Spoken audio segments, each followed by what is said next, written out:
अच्छा बच्चे, आज हम स्टार्ट करने लगे हैं CNS, सेंट्रल नर्वस सिस्टम। ठीक है, हमारा जो सेंट्रल नर्वस सिस्टम है जिसमें आपका ब्रेन और स्पाइनल कार्ड आ जाता है, उसमें कौन कौन सी बीमारियां हैं उसके बारे में आज हम पढ़ेंगे।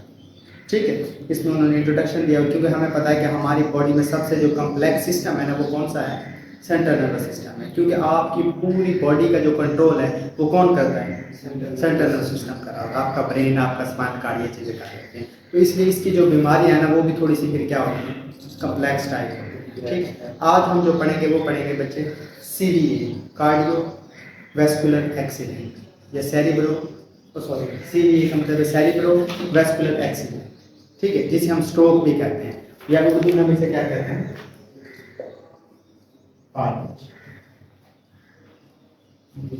देखा हुआ कोई पेशेंट फालिज का, स्ट्रोक का क्या है होते हैं उसमें, जिस साइड में हो जाए हाँ शाबाश, मतलब कि एक साइड जो बंदे की पैरालाइज हो जाती है।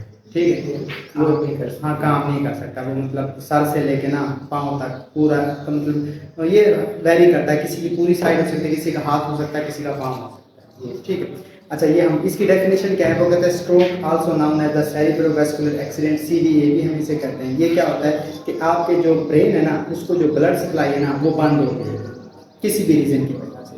तो उससे क्या होगा, हमें पता है कि अगर किसी भी टिश्यू को ना ऑक्सीजन और ग्लूकोज ना पहुंचे तो उसकी क्या हो जाती है, डेथ हो जाती है। ठीक है, वो मरने लग जाता है। तो इसमें यही होता है कि अब ठीक है किसी भी वजह से, अब उसकी 2-4 रीज़न है आगे वो बताता है कि किसी भी वजह से क्या होता है कि जो ब्रेन को सप्लाई है ना ब्लड की वो रुक जाएगी।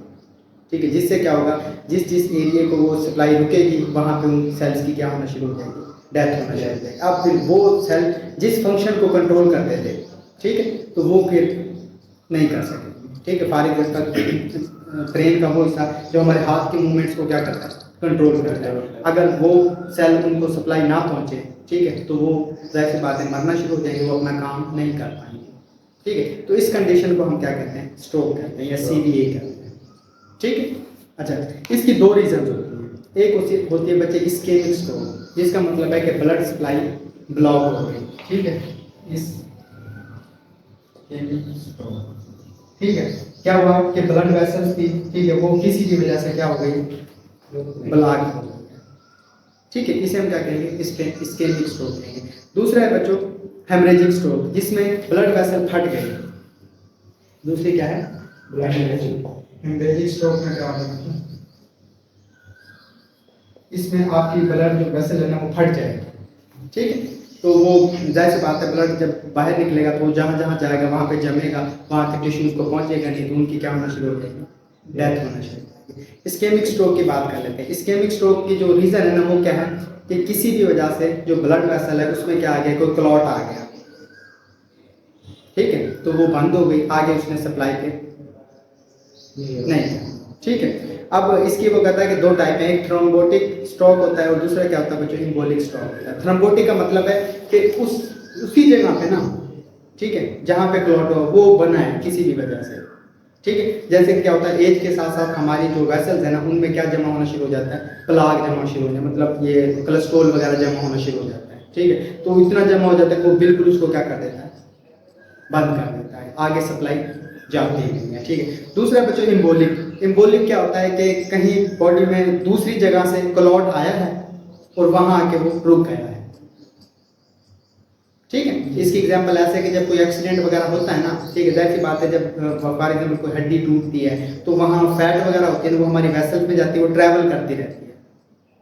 ठीक है, वो ट्रैवल करके जब ब्रेन में जाती है, ब्रेन में छोटी छोटी वेसल्स होती है ना, वो उनको ब्लॉक कर देती है। इसे हम कहते हैं एम्बोलिक स्ट्रोक। ठीक है, याद रखना एक एम्बोलिक स्ट्रोक है और दूसरा कौन सा है, थ्रोम्बोटिक स्ट्रोक है। एम्बोलिक मूव करके आता है, एम्बुलेंस से ले लो आप, एम्बुलेंस मूव करती है ना तो वो कहीं ना कहीं दूसरी जगह से मूव करके आएगा, जबकि जो थ्रोम्बोटिक है वो वहीं पे बच जाएगा। ठीक है, दूसरा है बच्चों हेमरेजिक स्ट्रोक। इसकी क्या बात, इसकी कोई है कि इसकी भी आगे वो कहता है कि 2 टाइप्स हैं। हेमरेजिक स्ट्रोक किसे कहते हैं कि ब्लड आपका ब्लीड हो जाएगा, मतलब कोई वेसल फट जाएगी।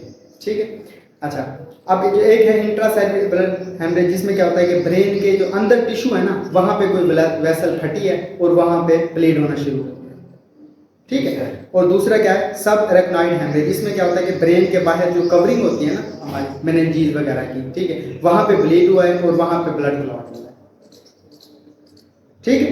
अब इसमें रिस्क फैक्टर क्या है? रिस्क फैक्टर क्या होते हैं कि किन किन कंडीशन में ये ज़्यादा हो सकती है। सबसे पहला बच्चों रिस्क फैक्टर है हाइपरटेंशन या हाई ब्लड प्रेशर। ठीक है, हाई ब्लड प्रेशर में बहुत ज़्यादा चांस होते हैं कि कोई ना कोई आर्टरी फट सकती है। ठीक है, वो डेलिकेट होती है आर्टरी, एज के साथ कमज़ोर हो जाती हैं तो वो इजीली फट सकती है।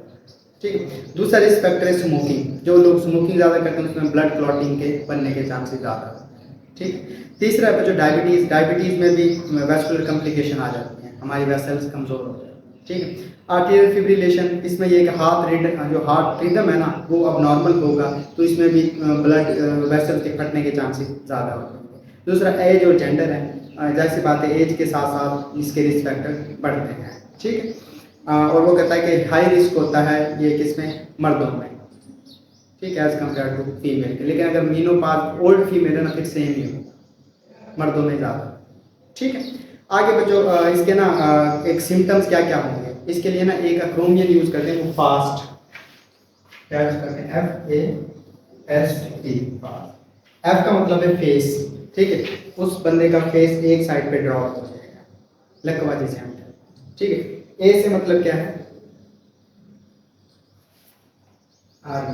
आर्म। ठीक है, उसका जो साइड है ना उस साइड का आर्म मतलब हाथ काम नहीं करेगा। तीसरे नंबर पे क्या है बच्चों? स्पीच, मतलब वो बोल नहीं पाएगा प्रॉपरली।